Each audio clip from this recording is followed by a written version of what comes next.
प्रिय दर्शकों, आपका स्वागत है।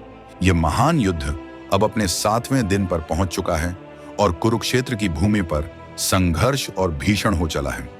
इस दिन युद्ध में क्या हुआ, कौन से योद्धा रहे विजयी और किसे हार का सामना करना पड़ा, यह जानिए इस रोमांचक अध्याय में।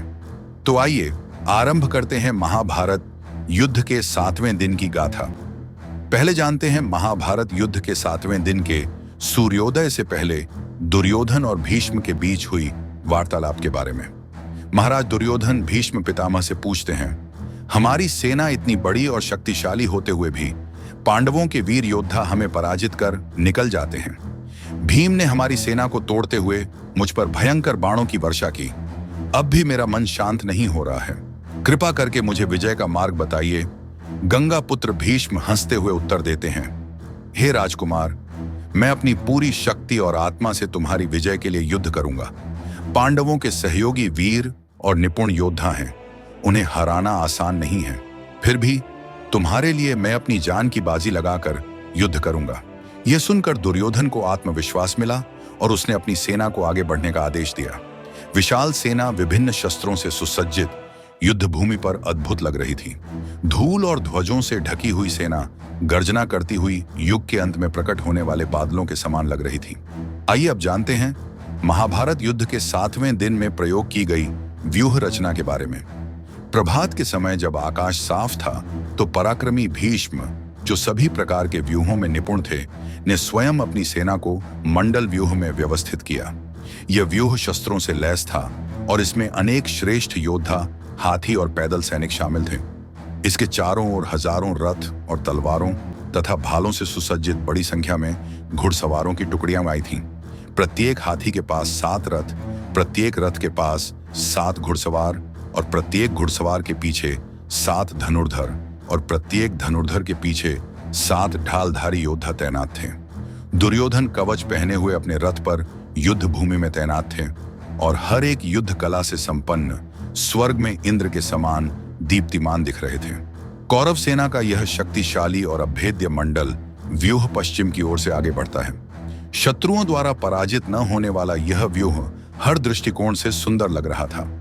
मंडल व्यूह को अत्यंत भयानक देखते हुए राजा युधिष्ठिर ने स्वयं अपनी सेना को वज्र व्यूह में व्यवस्थित किया। जब विभाजन इस प्रकार व्यवस्थित हो गए तो रथी और घुड़सवार अपने अपने स्थानों पर खड़े होकर सिंह के समान गर्जना करने लगे।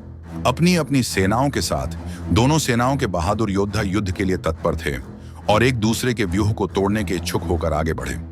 जैसे ही 7वें दिन युद्ध प्रारंभ होता है, हजारों राजा अपने हाथों में भाले, बाण, गदा और अन्य अस्त्र लेकर अर्जुन को चारों ओर से घेर लेते हैं। अर्जुन अत्यंत क्रोधित होकर श्री कृष्ण से कहते हैं, देखो माधव, गंगा पुत्र भीष्म द्वारा व्यवस्थित यह कौरव सेना युद्ध के लिए तैयार है।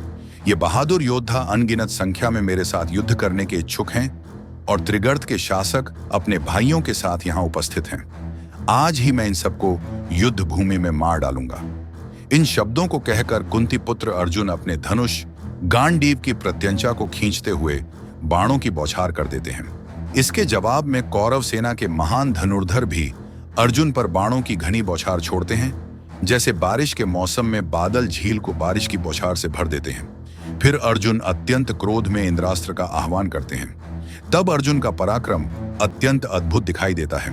यहां तक कि उनके शत्रुओं द्वारा छोड़े गए हथियारों की बौछार को उनके असंख्य बाणों द्वारा रोक दिया जाता है। उन हजारों राजाओं, घोड़ों और हाथियों में से कोई भी बिना घाव के नहीं बचा और वे सभी भीष्म की शरण लेने के लिए दौड़ पड़े। जब युद्ध चरम पर था और सुशर्मा ने लड़ाई बंद कर दी थी तथा कुरु सेना के अन्य वीर योद्धा पांडु के वीर पुत्रों द्वारा पराजित हो गए थे, तब धृतराष्ट्र की सेना, जो समुद्र की तरह विशाल थी, शीघ्र ही अशांत हो गई। इसी बीच गंगा पुत्र भीष्म तेजी से अर्जुन के रथ की ओर आगे बढ़ते हैं। दुर्योधन ने पितामह की युद्ध में अद्वितीय वीरता को देखकर उन राजाओं और अग्रिम पंक्ति में स्थित शक्तिशाली सुशर्मा को संबोधित करते हुए उत्साह से कहा, यह शांतनु पुत्र भीष्म, कुरुवंश के प्रमुख योद्धा, अपने जीवन की परवाह किए बिना धनंजय के खिलाफ पूरे मन से लड़ना चाहते हैं। आप सभी अपनी पूरी शक्ति लगाकर और अपनी सेनाओं के साथ मिलकर इस महान योद्धा, हमारे पितामह, जो शत्रु सेना के खिलाफ अग्रसर हो रहे हैं, उनकी रक्षा करें। हाँ कहकर उन राजाओं की सभी टुकड़ियां पितामह भीष्म के पीछे पीछे चल पड़ी। शक्तिशाली भीष्म तेजी से अर्जुन की ओर बढ़े। अर्जुन भी अपने शानदार और बड़े रथ पर, जिसके सारथी श्री कृष्ण थे और जिसके ध्वज पर स्वयं भगवान हनुमान विराजमान थे, भीष्म की ओर बढ़ते हैं। दोनों योद्धाओं के रथ की गड़गड़ाहट बादलों की गहरी गर्जना के समान सुनाई दे रही थी। कौरव सेना मुकुट धारण किए हुए धनंजय को युद्ध के लिए आते देख भय से चीख उठी। श्री कृष्ण, जिनके हाथ में रथ की लगाम थी और जो मध्याह्न सूर्य के समान चमक रहे थे, को देखकर कौरव सेना आगे नहीं बढ़ सकी। इसी प्रकार पांडव भी सफेद घोड़ों और सफेद धनुष वाले शांतनु के पुत्र भीष्म को देख नहीं सके, जो आकाश में उगे शुक्र ग्रह के समान चमक रहे थे। शांतनु का यह पुत्र चारों ओर से त्रिगर्त के उच्चात्मा योद्धाओं द्वारा घिरा हुआ था, जिनका नेतृत्व उनके राजा, उनके भाइयों और पुत्रों ने किया था। इसके अलावा कई अन्य शक्तिशाली रथ योद्धा भी उन्हें घेरे हुए थे। इस प्रकार भीष्म और अर्जुन के बीच एक बार फिर से द्वंद्व शुरू हो गया। आइए अब जानते हैं शिखंडी और अश्वत्थामा के बीच हुए युद्ध के बारे में। युद्ध के दौरान शिखंडी ने द्रोणपुत्र अश्वत्थामा पर 3 तीव्र बाणों से प्रहार किया। उन बाणों से घायल होकर अश्वत्थामा पर्वत मेरु की तरह सुशोभित दिखाई दे रहे थे। फिर अश्वत्थामा क्रोध में भरकर एक पल में शिखंडी के सारथी, ध्वज, घोड़े और हथियारों को असंख्य बाणों से ढकते हुए उन्हें धराशायी कर दिया। शिखंडी, जो कि एक प्रमुख रथ योद्धा थे, अपने रथ से कूद गए और एक तेज और चमकदार तलवार तथा ढाल उठाकर मैदान में बड़े फुर्तीले होकर युद्ध करने लगे। तलवार हाथ में लेकर तेज गति से मैदान में लड़ते हुए द्रोणपुत्र अश्वत्थामा उन्हें निशाना नहीं बना पाए। यह दृश्य अत्यंत अद्भुत था। फिर अत्यंत क्रोधित द्रोणपुत्र ने शिखंडी पर हजारों बाणों की बौछार कर दी, लेकिन शिखंडी, जो कि महान योद्धा थे, ने अपनी तेज तलवार से उन बाणों की बौछार को काट दिया। फिर द्रोणपुत्र ने शिखंडी की सुंदर और 100 चंद्रमाओं से सजी ढाल और तलवार को काट दिया। उन्होंने शिखंडी के शरीर को भी कई पंखदार बाणों से छेद दिया। फिर शिखंडी ने अपनी कट चुकी तलवार के टुकड़े को घुमाते हुए, जो जलती हुई नागिन के समान था, उसे अश्वत्थामा की ओर फेंक दिया। लेकिन द्रोणपुत्र ने अपनी फुर्ती दिखाते हुए उस टुकड़े को काट दिया। फिर उन्होंने लोहे के असंख्य बाणों से शिखंडी को घायल कर दिया। अत्यधिक पीड़ा से पीड़ित शिखंडी तेजी से मधुवंश के उच्चात्मा सात्यकी के रथ पर चढ़ गए और वहां से चले गए। आइए अब जानते हैं युद्ध के 7वें दिन घटित दुर्योधन और धृष्टद्युम्न के बीच हुए युद्ध के बारे में। धृष्टद्युम्न, जो कि द्रुपद के पराक्रमी पुत्र थे, ने युद्ध में दुर्योधन पर अनगिनत बाणों के साथ आक्रमण किया। धृष्टद्युम्न अपने बाणों से लगातार दुर्योधन पर वार कर रहे थे, पर दुर्योधन न तो घबराए और न ही विचलित हुए। इसके विपरीत उन्होंने तीव्रता से धृष्टद्युम्न को पहले 60, फिर 30 बाणों से भेदा। यह दृश्य अत्यंत अद्भुत प्रतीत हो रहा था। फिर पांडव सेना के सेनापति ने क्रोध से उत्तेजित होकर दुर्योधन का धनुष काट दिया। उस पराक्रमी रथी ने युद्ध में धृतराष्ट्र के पुत्र के 4 घोड़ों को मार गिराया और साथ ही उन्हें 7 तीखे बाणों से भी भेद दिया। इस पर दुर्योधन, जो महान शक्ति से संपन्न योद्धा था, अपने मारे गए घोड़ों के रथ से कूदकर उग्र तलवार उठाए पृथाजी के पुत्र की ओर दौड़ पड़ा। तब शकुनी, जो दुर्योधन के प्रति समर्पित थे, तेजी से वहां आए और दुर्योधन को अपने रथ पर सवार कराया। आइए अब रुक करते हैं युद्ध के मैदान के दूसरी तरफ, जहां सात्यकी और अलम्बुश के बीच युद्ध चल रहा है। क्रोध से उत्तेजित होकर सात्यकी ने भयानक बाणों से युद्ध में क्रूर राक्षस अलम्बुश, जो कि बकासुर के पुत्र थे और अपनी राक्षसी शक्तियों और मायावी युद्ध कौशल के लिए प्रसिद्ध थे, को चारों ओर से भेद डाला। उस राक्षस राजकुमार ने तब युद्ध में एक अर्धचंद्राकार बाण से सात्यकी का धनुष काट डाला और कई बाणों से सात्यकी को भी घायल कर दिया। अलम्बुश ने अपनी राक्षसी शक्तियों से एक माया रची और बाणों की वर्षा से सात्यकी को ढक दिया। लेकिन सात्यकी का पराक्रम भी अद्भुत था, क्योंकि उन तीखे बाणों से घायल होने पर भी उन्होंने कोई भय नहीं दिखाया।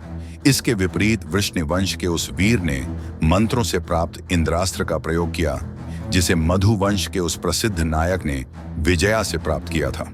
उस अस्त्र ने राक्षसी माया को जलाकर भस्म कर दिया और अलम्बुश को भयानक बाणों से ढक दिया। जैसे बरसात के मौसम में बादलों का समूह पर्वत की ढलानों को वर्षा की धाराओं से ढक देता है। उस समय सात्यकी द्वारा पीड़ित राक्षस अलम्बुश भय से युद्धभूमि से भाग गया। फिर सात्यकी ने उस राक्षस राजकुमार को पराजित कर दिया जो स्वयं इंद्र से भी अजेय था। कौरव सेना के सामने जोरदार गर्जना करते हुए सात्यकी, जिनका पराक्रम अद्वितीय था, ने धृतराष्ट्र की सेना को असीम बाणों से मार गिराना शुरू कर दिया, जिससे वे भय के मारे भागने लगे। इसके बाद युद्ध भूमि में कृतवर्मा ने अपने तीव्र बाणों से महाबली रथी भीम को चारों ओर से घेर लिया। फिर शत्रुओं को दंड देने वाले भीमसेन क्रोध से उत्तेजित होकर और हंसते हुए कृतवर्मा पर बाणों से आक्रमण करने लगे। उन बाणों से आहत होकर सातवत वंश के उस अधिरथी, जो शक्ति में सभी से श्रेष्ठ थे, कांपे नहीं, बल्कि इसके विपरीत उन्होंने भीम को कई तीखे बाणों से बेध दिया। तब महाबली भीमसेन ने कृतवर्मा के चारों घोड़ों को मार गिराया, उनके सारथी को गिरा दिया और फिर उनके सुंदर ध्वज को भी काट डाला।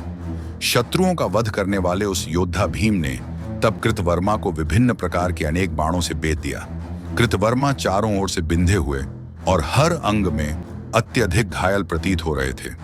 फिर जिन रथ के घोड़े मारे गए थे, उस रथ को छोड़कर कृतवर्मा तेजी से वृषाका के रथ पर चले गए। यह सब शल्य और दुर्योधन की आंखों के सामने हुआ। भीमसेन क्रोध से उत्तेजित होकर कौरव सेना को पीड़ित करने लगे। क्रोध में भरे हुए वे उन्हें मारने लगे, जैसे स्वयं संहारक अपने गदा के साथ संहार करता है। इसके बाद भगदत्त ने, जैसे क्रोध से उत्तेजित देवता दानवों को भयभीत कर देते हैं, पांडव योद्धाओं में आतंक फैला दिया। केवल भीमसेन के पुत्र घटोत्कच अपने रथ पर डटे रहे, जबकि बाकी सभी शक्तिशाली रथी निराश मन से भाग खड़े हुए। फिर भयानक युद्ध में घटोत्कच ने अपने बाणों की बारिश से भगदत्त को ढक दिया, जैसे बादल मेरू पर्वत पर बारिश बरसाते हैं। लेकिन भगदत्त ने उन सभी बाणों को कुशलता से विफल कर दिया और भीमसेन के पुत्र को उनके सभी महत्वपूर्ण अंगों पर बाणों से घायल कर दिया। हालांकि घटोत्कच को अनगिनत तीखे बाणों से बेध दिया गया, फिर भी वह पर्वत की तरह अडिग खड़ा रहा। क्रोध से उत्तेजित होकर प्रागज्योतिष के शासक भगदत्त ने युद्ध में 14 भाले फेंके, लेकिन घटोत्कच ने उन सभी भालों को अपने तीखे बाणों से काट दिया। घटोत्कच ने फिर भगदत्त को 70 शक्तिशाली बाणों से हमला किया। हंसते हुए भगदत्त ने घटोत्कच के घोड़ों को मार डाला और उसके सारथी को मौत के घाट उतार दिया। फिर भी घटोत्कच ने अपने अदम्य साहस से भगदत्त के हाथी पर एक भाला फेंका, जिसे भगदत्त ने हवा में ही 3 टुकड़ों में काट दिया। अपने आक्रमण के विफल हो जाने पर घटोत्कच ने युद्ध की स्थिति का आकलन किया और रणनीतिक दृष्टि से पीछे हटने का निर्णय लिया, ताकि वह एक नई योजना बना सके और दुश्मन पर फिर से हमला कर सके। घटोत्कच को पराजित करने के बाद भगदत्त अपने शक्तिशाली हाथी पर सवार होकर पांडव सेना को कुचलने लगे, जैसे एक जंगली हाथी तालाब में कमल की डंडियों को कुचलता है। पांडव योद्धा भगदत्त के हमले का सामना नहीं कर सके और युद्ध क्षेत्र में अराजकता फैल गई। प्रिय दर्शकों, महाभारत युद्ध के 7वें दिन के पहले भाग को देखने के लिए आपका बहुत बहुत धन्यवाद। हम आशा करते हैं कि आपको यह एपिसोड पसंद आया होगा। हमारा अगला एपिसोड 7वें दिन का दूसरा भाग 2 दिन बाद अपलोड किया जाएगा। यदि आप चाहते हैं कि हम हर हफ्ते 2 एपिसोड अपलोड करें, तो कृपया कमेंट सेक्शन में बताएं। कृपया हमारे चैनल के साथ बने रहें और हमारे चैनल को लाइक, शेयर और सब्सक्राइब करना ना भूलें। धन्यवाद।